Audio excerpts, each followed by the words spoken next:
Well, get your popcorn and your pooches, folks, because we've got a doggone wild tale for you today.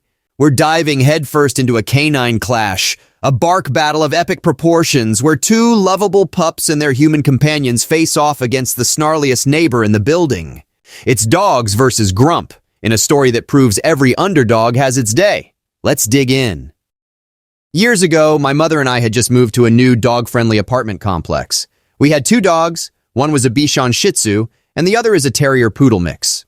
Because of them, we were excited for the community dog park right next to our building. Also to note, our whole building was filled with dog owners, each with dogs ranging from small to huge. Our apartment was on the first floor in the back of the building, all the way in the corner. It was a nice private area for us with how the apartments were situated. Since one of our dogs is a terrier, he can be a bit barky when we are not home. Though when we are home, we have a clicker to get his attention, which he has been trained to stop barking and come to whoever has the clicker. Due to our work hours, I was usually home in the morning and Mom was home in the afternoon, leaving him alone for a few hours during the day. After a month of moving to our new apartment, we received a note on our door. It was from one of our neighbors. It stated, "Dear neighbor, I understand that you are new to this complex, but it is rude to allow your dog to bark. It is ruining my sleep before I go to work. And my job is extremely important. I don't care how you do it, but shut your dog up." My mom turned in the note right away to the leasing office as she wasn't sure what to do with it. That is when the office told us not to worry because he had done this to every dog owner in the building. They did ask us to see if we can find ways to calm him down when we were not home. So we did. We found out the kids of the neighborhood liked playing with the power station outside our apartment, and that is who he had been barking at. So we closed off that area for him when we went out and no one was home. We started playing calming music as a way to help as well. Another week goes by and this time we hear a knock at the door. We go outside and we meet our angry neighbor. He explains that our dog has kept him up every day and woke him up with his hours of barking. Both of us had been home that day, and our dog had been a good boy and had not had excessive barking. I still remember what he had told us when I explained that. "I know what I heard. If you can't control your dog, then I am going to call animal control and have them both taken from you. I did it before and have no problem getting rid of your dogs too. Then I'll get you kicked out for not following your lease, and I can do that because I am very rich and the apartment needs my money. So do something to shut your dogs up or else." After that, and after my mom apologizing for what had happened, we went back in. A few moments later, I walked out to get the mail and discovered from another neighbor that he had gone to 3 other apartments and made similar threats. After some convincing, my mom told the apartment what had happened. We were told not to worry, and if he did that again to please contact them. We also found out that the apartment had offered him an apartment away from the dogs, but he had declined since the dogs were the problem, and not him. However, after what he had done, my mom began to show signs of anxiety and bought a lemon spray bark collar for our dog. While I didn't like this idea, it had put her at ease to go outside our apartment. We did make sure to only put it on him when we both were not home. A month went by peacefully, then once again we get a knock on our door. This time it was animal control. They had gotten an anonymous report of a dog being abused and neglected in our home. They explained that someone has said that our dogs were barking because of neglect. My mom invited the AC lady inside and explained the situation. We showed her everything we could to prevent our dogs from being taken away. The nice lady noticed how playful and happy our dogs were and figured it was another false call. She explained that they had gotten a few of those from an anonymous concerned neighbor for other apartments in this building. The AC lady left, telling us that if they threaten again to try and get it on record. This event had turned my mom into a paranoid person who became afraid to leave the house, thinking that if she did, then she would lose her pups. Normally, I am the calmest person in my family, never really letting anyone get to me, but this neighbor had did this to hurt us. So I did my research and discovered a few things that could legally help us. With new information on certain laws and leasing terms, I formed a plan. During a weekend that my mom was visiting my aunt in a different state, I began my plan. I started it by printing out a few things and then sat outside with my phone and a speaker. I began to play a video of a dog barking really loud. I had figured out which apartment was his thanks to a few neighbors who also were tired of being harassed. I sat there looking across the courtyard to where his apartment was. I waited with a huge smile on my face, and as I hoped for, he stormed out and headed over to where I was. I turned off my video and turned on my recorder without him noticing. His face is red with anger as he looks at me sitting there with a smile. "I'm sorry, can I help you?" I ask him.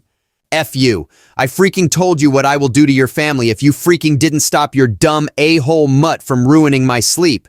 Now I'm going to get them taken from you and get you kicked out for not doing as I said. I gave you a freaking chance.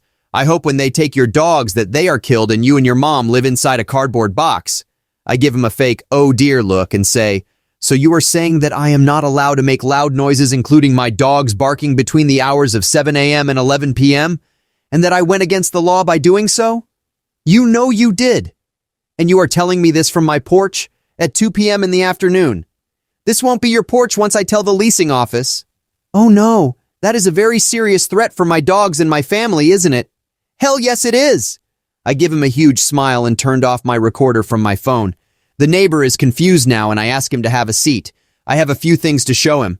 I pull out my papers and hand him the first one. It was the county's noise ordinance laws.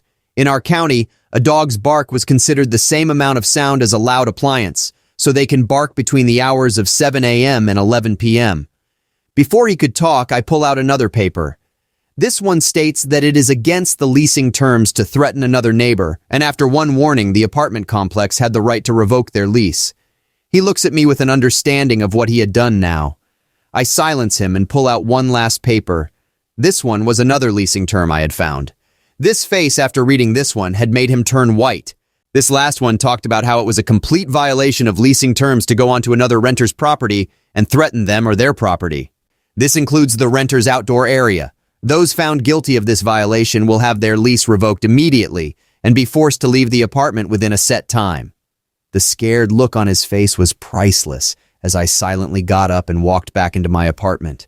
After he finally left, I called my leasing office and explained what had just happened and agreed to email the recording to them right away. A week later, my mom came home with some news that she had learned from the leasing office. The man had been evicted from his apartment and would be leaving later that week. I found out that my actions had caused the other dog owners of the building to come forward and admit what he had been doing to all of them. After that, there was never another complaint and I threw away the lemon spray collar. My mom still gets anxiety attacks once in a while, but has been getting help to ease those worries. As for me, I don't regret what I did. I just feel bad that it had to come to this. Well, what a tail-wagging saga we've got here. It's like David and Goliath, only David's a terrier-poodle mix and Goliath is a cranky neighbor with an inflated sense of self-importance. So we start with our canine protagonists, a Bichon Shih Tzu and a terrier-poodle mix, living their best lives in a dog paradise. That's right, an apartment complex with its own dog park. Pure doggy nirvana. But like any paradise, there had to be a snake, and in this case, it was the Grinch of the building, Mr. My Job is Extremely Important. Now, our terrier buddy, being a normal dog, liked to bark at the local kids playing by the power station. You'd think the neighbor would be glad someone was keeping an eye on safety, right? Wrong. Instead, he left a note as sweet as a cup of vinegar, essentially saying, "I'm important, shut your dog up." The protagonists, being responsible dog owners, tried to ease the situation, even resorting to a lemon spray collar, which, let me tell you, sounds like doggy perfume, but it's really not. But Mr. Important wasn't satisfied. He threatened, called animal control, and generally made life a living hell for these poor folks. I mean, the nerve, the audacity, the undog-loverness of it all. But then, our human protagonist steps up. After some detective work and legal research, she orchestrated a beautiful symphony of dog barks and legal papers, catching Mr. Important in the act, and as they say, the rest is history. And so our story ends, not with a whimper, but with a victorious bark. The dogs kept their home, the nasty neighbor got booted, and Mom threw away the lemon spray collar. I mean, talk about a possum ending. But let's remember, folks, not all heroes wear capes. Some wag their tails and bark at power stations. And in the end, isn't that the real lesson here? I think so. Woof. Thanks for watching till the end. And don't forget to like and subscribe for more of these ridiculous stories. Love you all and stay safe out there in that crazy world. Much love. Peace.